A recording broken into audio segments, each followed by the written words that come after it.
राजकुमार, ये क्या किया आपने? राजमाता कभी भी जागीरदार की लड़की को आबा प्रदेश राज्य की रानी नहीं बनने देगी। हमने क्या किया? हमने तो बस, और वैसे भी यहाँ कोई शादी नहीं हो रही है।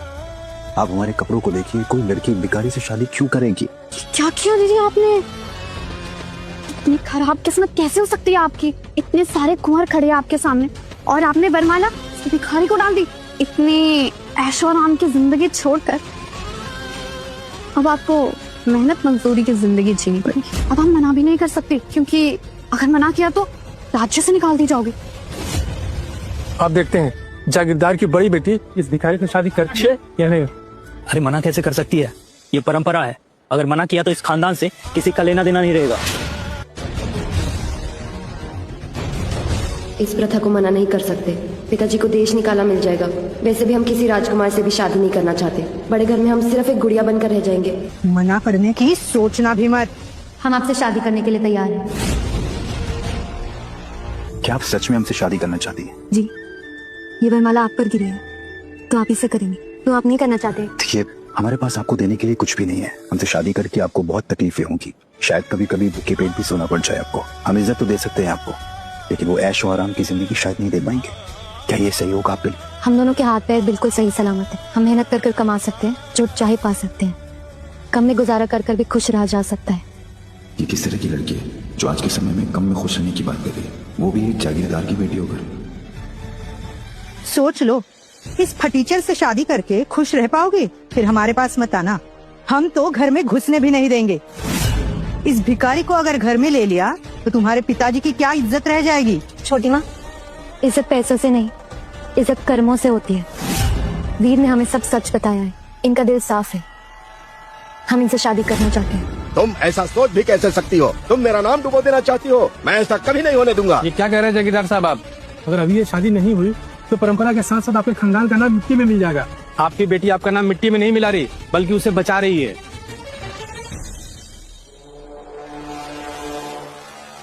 एक बात बताओ, तुम्हारे पास और कोई कपड़े हैं या फिर शादी में भी यही पहन के आने वाले हो? और हाँ, अगली बार मेरे पास खड़ा होना है ना तो नहा कर आना। दीदी, मैं कह रही हूँ, ये शादी करके ना बहुत पछताओगे आप। फिर मत कहना। मेरी शादी ना प्रताप खानदान के युवराज सिद्धार्थ से हो रही, और तुम बनोगे भिखारी। लेकिन अब तुम्हारी बारी। जिस युवराज से शादी करने के लिए आप इतना उछल रहे हैं, आप उनकी असलियत जानते नहीं हैं। पर आपको तो कोई तकलीफ नहीं होगी, क्योंकि प्यार करना तो आप भी नहीं जानते। तुम्हें सिर्फ हैसियत और ऐशो आराम दिखता है। मुझे सिर्फ प्यार और इज्जत चाहिए। देखते हैं कितने दिनों की अकड़ है आप में। इस गरीब फटीचर से शादी करके ना आप हमेशा मेरे जूतों के नीचे रहोगे। तुमसे नीचे ही रहूंगी, इसलिए जब भी तुम्हें देखूंगी मेरा सर ऊपर होगा। सर तो तुम्हारा झुका रहेगा।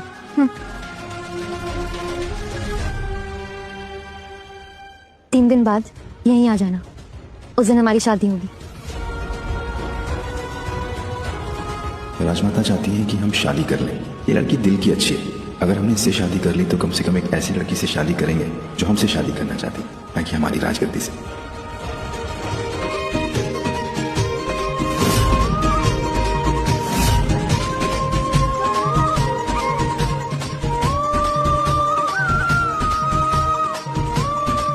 कितनी प्यारी लग रही है मेरी बेटी। कहीं किसी की नजर न लग जाए।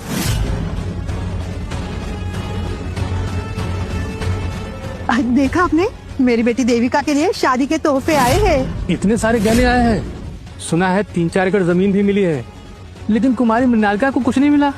दीदी, अब ऐसे भिखारी से शादी करोगी तो क्या ही मिलेगा?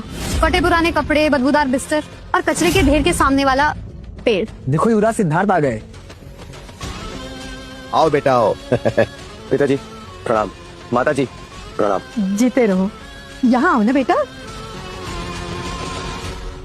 दीदी, मुहूर्त निकला जा रहा है, लेकिन तुम्हारा वो फटीचर पति तो नहीं दिख रहा। कहीं सुबह के खाने के लिए भीख मांगने में देर तो नहीं हो गई? और या फिर कहीं ऐसा तो नहीं कि उसने भी तुमसे शादी करने को मना कर दिया? अरे ये देखो, शादी में भी कैसे भिखारियों जैसे कपड़े पहन के आया है। ये किस तरह के कपड़े पहन कर आए हो तुम? आज के दिन तो किसी से भीख मांग लेते। तुम्हें और मेरे दामाद सिद्धार्थ में जमीन आसमान का फर्क दिखाई दे रहा है। दीदी, तुम समझाओगी नहीं कुछ है? ऐसे तो हर मौके पर हमारी बदनामी करवाते रहेंगे। ये मैं कभी बर्दाश्त नहीं कर सकता। अब रहने दीजिए, जो हो गया सो हो गया। अब जल्दी से इसकी विदाई करवा दीजिए और फिर ये भिखारी और इसकी भिखारन बीवी दोनों से हमारा कोई रिश्ता नहीं होगा। मैं अभी भी शर्म नहीं आ रही, ऐसे फटीचर भिखारी के साथ फिरे लोगी। इंसान की पहचान उसके कपड़ों से नहीं उसके मन से होती है, और इनका मन सच्चा है। हाँ हाँ ठीक है, चलो अब शादी की विधि शुरू करते हैं। पंडित जी,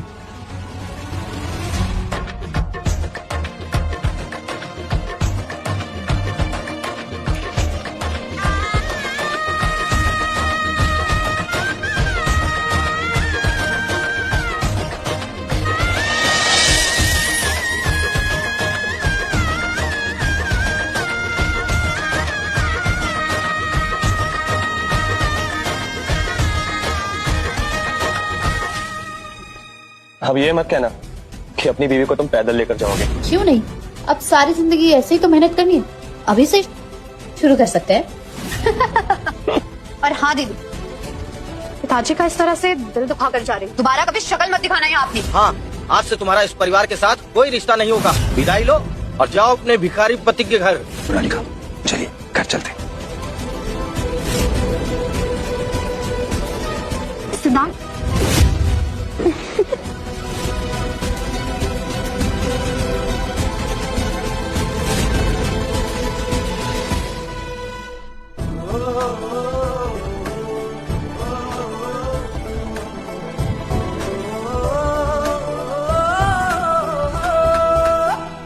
प्रणाम।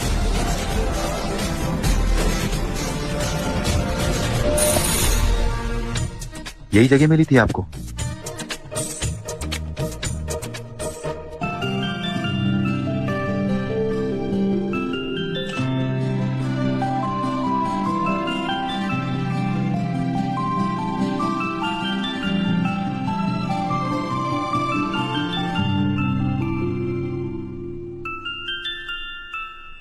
इतना छोटा घर, ऐसे घर में कोई कैसे रह सकता है? आप ही ने तो कहा था एक छोटा सा घर ढूंढने, किसी को पता ना चले कि आप एक राजकुमार हो, इसलिए ये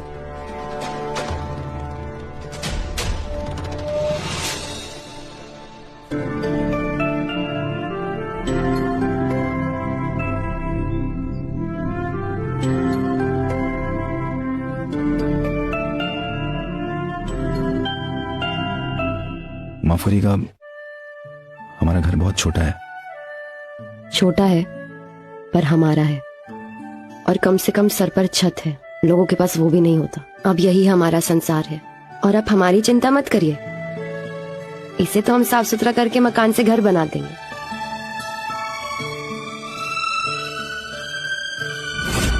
ये हमारे बाबा की आखिरी निशानी है, जो अब हम आपको सौंपते हैं। हमारे पास इसके सिवा आपको देने के लिए कोई और तोहफा नहीं है।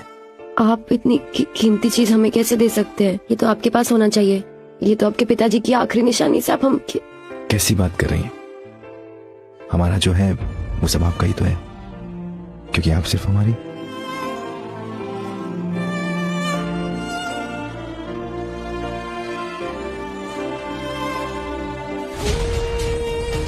राजमाता, मेरे राजकुमार वीरेंद्र ठीक तो होंगे ना? बचपन से मैं उनकी प्रतीक्षा कर रही हूँ। घबराओ मत बेटी, सेना प्रमुख बलदेव राजकुमार के साथ ही हैं, तो उन्हें कुछ भी नहीं होने देंगे। वो जैसे ही लौटेंगे ना, मैं उनके कान पकड़कर तुम दोनों की शादी करवा दूंगी, ठीक है? राजमाता की जय हो। खबर मिली है कि राजकुमार वीरेंद्र चंद्रवान राज्य में है, और उन्होंने वहाँ शायद वहाँ क्या बोलो, किसी और से शादी कर ली है।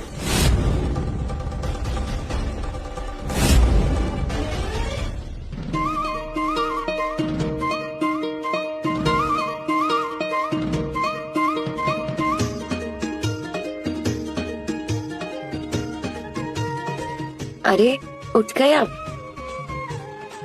उठिए, चलिए चलिए तैयार हो जाइए, पग फेरा है आज, पिताजी के घर जाना है। चलिए। सुनिए, ये देखिए, हमें महादेव के मंदिर से कुछ पत्थर मिले हैं, हम इसे एक अच्छे से कपड़े में सिलकर एक ताबीज बना लेते हैं। हमारे पास कुछ दिनार है, उससे हम कुछ अच्छा खरीद सकते हैं, और हम किसी दर्जी के पास कुछ कटे कपड़े ले सकते हैं, वो हमें सस्ते में मिल जाएंगे। ठीक है, चलिए आपको बाजार लेकर के हम चलते हैं, फिर वहां से आपको आपके घर लेकर के चलेंगे। चलिए। राजकुमार की जय हो। रुको,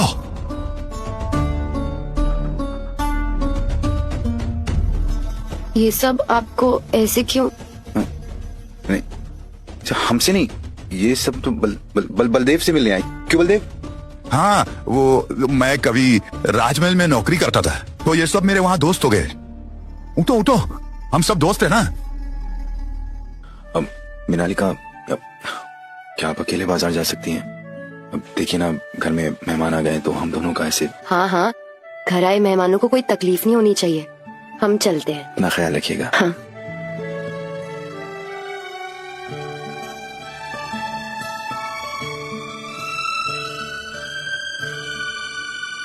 बोलो क्यों आए हो? राजकुमार, राजमाता संभावी देवी की तबीयत खराब हो गई है, वो आपसे मिलना चाहती है। मिनालिका के घर पर उपहार भिजवा दीजिए और कहिएगा कि ये उपहार उनकी तरफ से आए, चाहिए उनके पीछे। उन्हें किसी भी चीज की तकलीफ नहीं होनी चाहिए। जी राजकुमार। चलिए। छोटी माँ, पिताजी, हम वापस आ गए हैं। कहाँ हैं आप लोग? पग फेरे वाले दिन अकेले आई हो? तुम्हारा वो फटीचर पति एक दिन भी तुम्हारे साथ नहीं रह सका? पग फेरे में अकेले आते हुए शर्म नहीं आ रहे?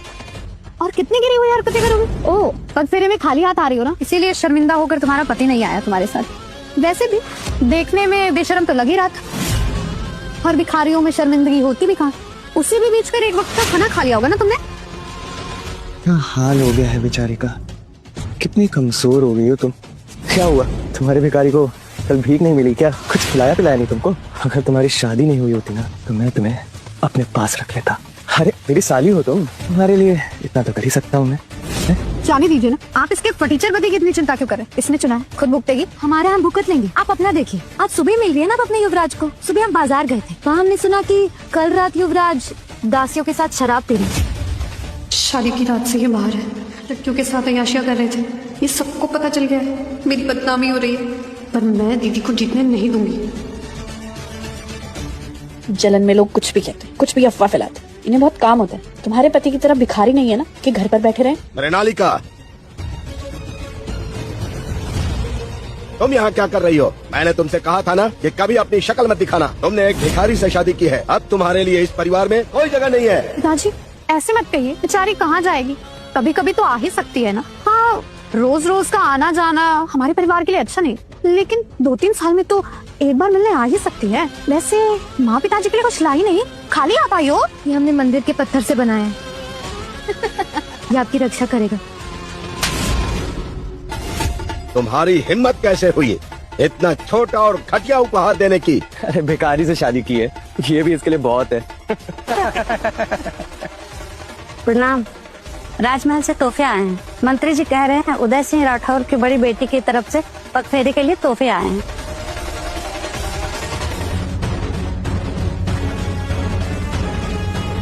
आखिर आपकी बड़ी बेटी की शादी किसके साथ हुई है जिसके लिए राजमहल से इतने सारे तोहफे आए हैं?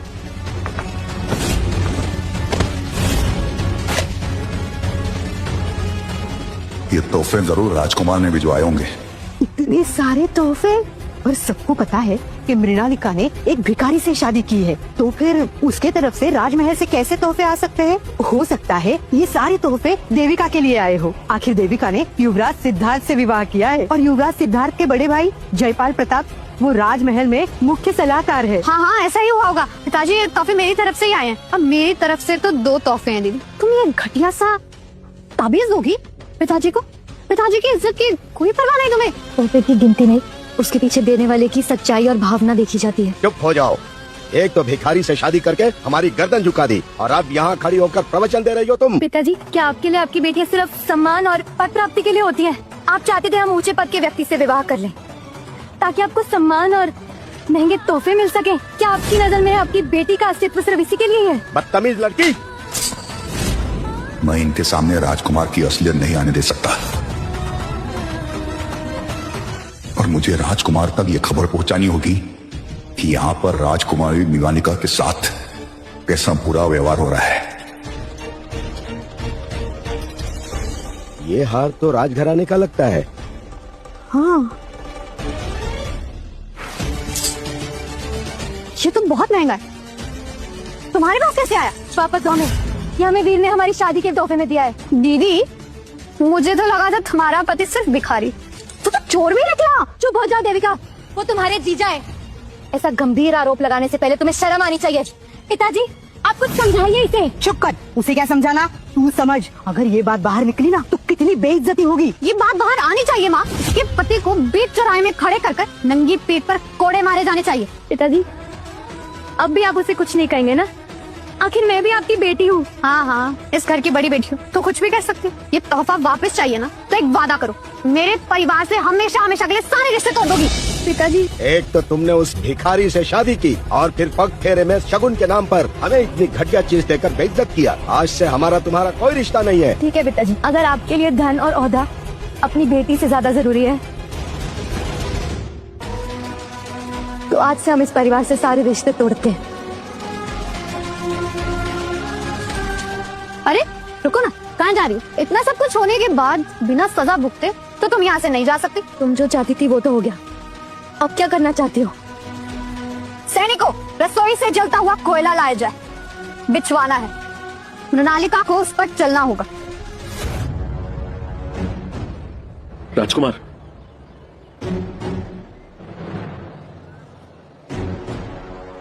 अच्छा हुआ आप आ गए। राजमाता आपकी प्रतीक्षा कर रही है। अब ठीक है, आराम कर रही है अभी। राजकुमार,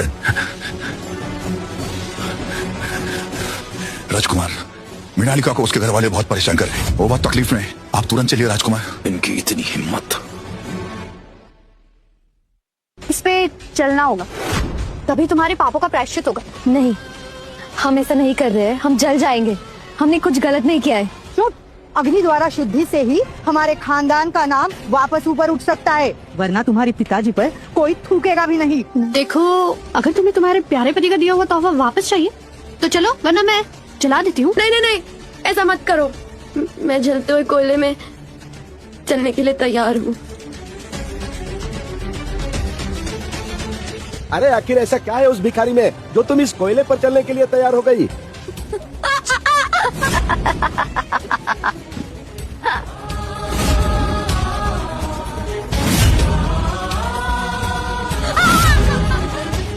ये हार जरूर उस भिखारी के लिए ना बेशकीमती होगा। ये हमारे बाबा की आखिरी निशानी है।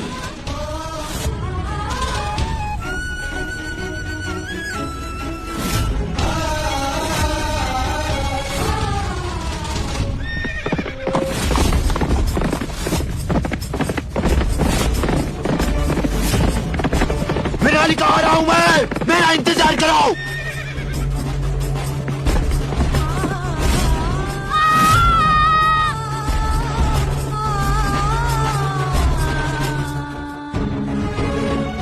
घबराना मत वीर, तुम्हारे पिताजी की आखिरी निशानी को हम कुछ नहीं होने देंगे।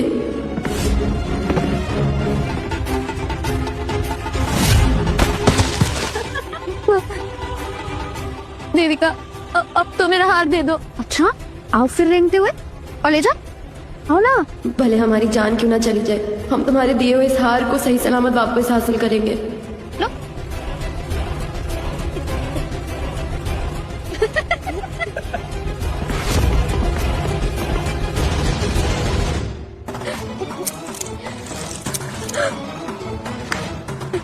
वीर, मैंने तुम्हारे पापा की आखिरी निशानी बचा ली, और तुम्हारा दिल कभी नहीं टूटने दूंगी।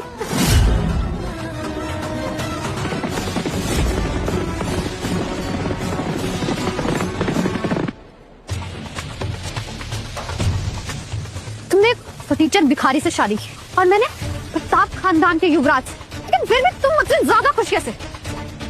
मैं ऐसा नहीं होने दूंगी। तुम्हारे इस खूबसूरत चेहरे को जला दो तो क्या फिर भी तुम्हारा वो फटीचर पति तुम्हें अपनाएगा? हाँ, तुम जैसे गिरी हुई औरत को प्यार करेगा? बोलो। हाँ, तुम्हारा ये चेहरा ना आज जला ही देती, कोई भी खुशी तुम तक कभी नहीं पहुंच पाएगी। क्यों मुझसे इतनी नफरत करती हो देविका? मैंने बचपन से तुम्हें अपनी बहन जैसा प्यार किया, कभी कोई भेदभाव नहीं किया। फिर क्यों? कि बचपन से इस पूरे घर में सिर्फ तुम और तुम्हारी माँ, मरी हुई माँ का साया हमारे सिर के ऊपर रहा है। मैंने प्रताप खानदान में शादी की, सिर्फ तब से पिताजी मुझ पर गर्व करने लगे। उससे पहले सिर्फ तुम थी हर जगह, लेकिन अब मैं ऐसा नहीं होने दूंगी। इस परिवार के साथ इतना खिलवाड़ करके तुम कैसे खुश रह सकती हो? तुम्हें सजा जरूर मिलेगी। इंतजार कैसे सर, जला दो उसका चेहरा, ये इसी आए थे। देविका रुक जाओ, मैं यहाँ से बहुत दूर चली जाऊंगी, मैं तुम्हारी जिंदगी में नहीं आऊंगी। खुशी से तो तुम्हें यहाँ से वैसे भी मैं जाने नहीं दूंगी, बर्बाद होकर जाओगी तुम। देविका बेटी, ये कुछ ज्यादा ही हो रहा है। आप चुप रहिए, आपने ही सर चढ़ाया था इसे, इसीलिए आज ये दिन देखना पड़ रहा है। अगर सजा नहीं दी ना तो आगे भी आपका सर ऐसे ही झुकवाती रहेगी। तुम ऐसा नहीं कर सकती हो देविका, कर सकती हो। मैंने कहा था ना तुमसे, भिखारी से शादी करोगे ना तो मेरी चूटी के नीचे ही रहूंगी। मैं जब चाहे मैं तुम्हें किसी भी वक्त कुचल सकती हूँ। राजकुमार वीरेंद्र पधार रहे हैं।